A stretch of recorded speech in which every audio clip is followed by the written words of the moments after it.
नमस्ते। आउँदा 5 वर्षमा नेपालको यात्रा कतातिर मोडिँदैछ? हाम्रो अर्थतन्त्र, शिक्षा, स्वास्थ्य यस सबैको भविष्य कस्तो होला? राष्ट्रिय योजना आयोगले भर्खरै देशको यही नयाँ मार्गचित्र अर्थात् 16औं राष्ट्रिय योजना सार्वजनिक गरेको छ। आउनुहोस्, यो महत्वाकांक्षी योजनाभित्र के छ र यसले हाम्रो जीवनमा के अर्थ राख्छ, सँगै मिलेर खोतलौं। यो पुरै योजनाको मुटु भनेकै यही एक वाक्य हो, समृद्ध नेपाल, सुखी नेपाली।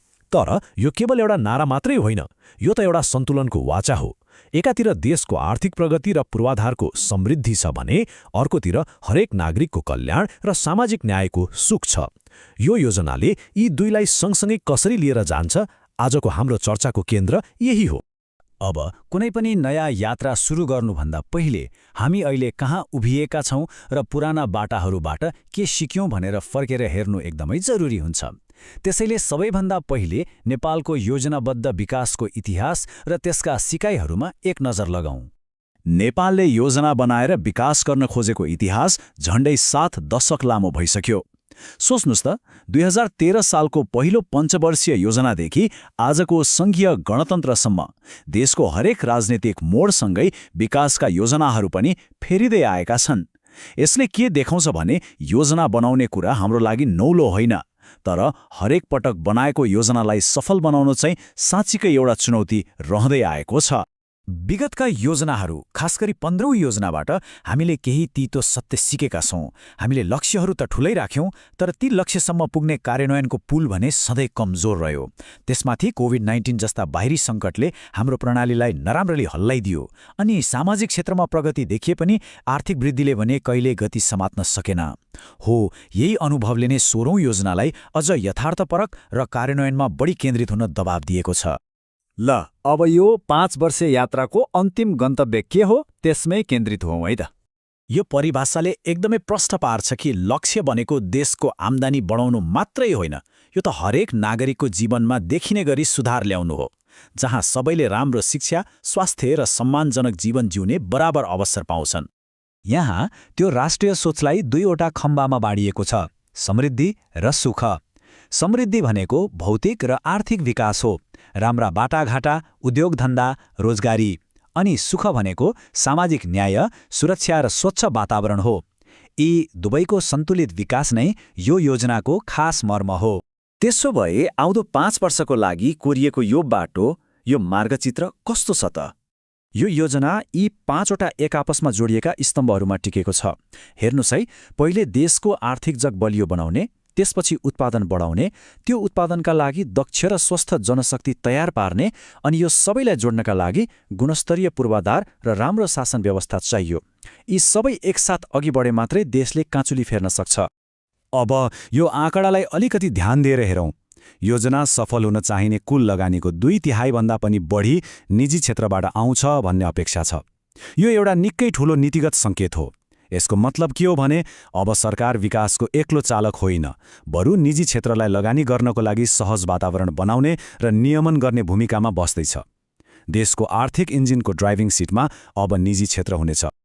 यो योजनाले नेपालको अर्थतन्त्रको जुन परम्परागत संरचना छ त्यसलाई नै बदल्ने लक्ष्य राखेको छ।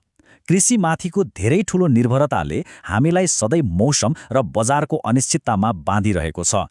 त्यसैले अबको जोड भनेको उद्योग र सेवा क्षेत्रलाई बलियो बनाउनु हो, ताकि रोजगारीका नयाँ अवसरहरू सृजना होस् र आर्थिक वृद्धि अझ दिगो र भरपर्दो बनोस्। ल, अब यी सबै सोचलाई अझ मूर्त रूप दिउँ। केही मुख्य लक्ष्यहरूलाई अङ्कमै हेरौँ न त। योजना सुरु हुँदा एक औसत नेपालीको वार्षिक आय लगभग 1434 अमेरिकी डलर हुने अनुमान गरिएको छ। यो हाम्रो अहिलेको अवस्था हो, हाम्रो सुरुवाती बिन्दु। अब हेरौँ 5 वर्षपछि कहाँ पुग्ने लक्ष्य राखिएको छ। र 5 वर्षको अन्त्यसम्ममा यो आँकडा बढाएर 2319 डलर पुर्याउने लक्ष्य छ। भनेपछि यो झण्डै 62% वृद्धि हो। लक्ष्य अनुसार यसले एक औसत नेपालीको खर्च गर्ने क्षमता र जीवनस्तरमा साँच्चीकै ठूलो सुधार ल्याउनेछ। आर्थिक लक्ष्य त छँदैछ, तर सामाजिक रूपान्तरणका लक्ष्यहरू अझै बढी महत्वाकांक्षी देखिन्छन्। एकछिन कल्पना गरौँ त, मातृमृत्यु दरलाई लगभग आधाले घटाउनुको अर्थ कति धेरै आमाहरूको जीवन जोगिनु हो। 95% साक्षरता र देशको कुनाकुनामा 100% बिजुली पुग्नुले हरेक नागरिक र हरेक गाउँलाई अवसरको मूलधारमा जोड्नेछ। यी केवल अङ्क होइनन्, यी सुखका परिभाषा हुन्। यहाँ हामी विकासको इन्जिनलाई गति दिने लक्ष्यहरू देख्न सक्छौं।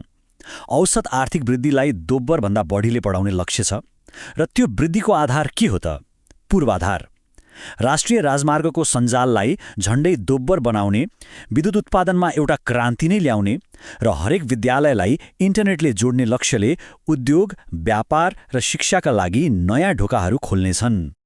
अन्तमा यो योजनाको बृहत चित्र र यसको दूरगामी महत्त्वबारे कुरा गरौँ।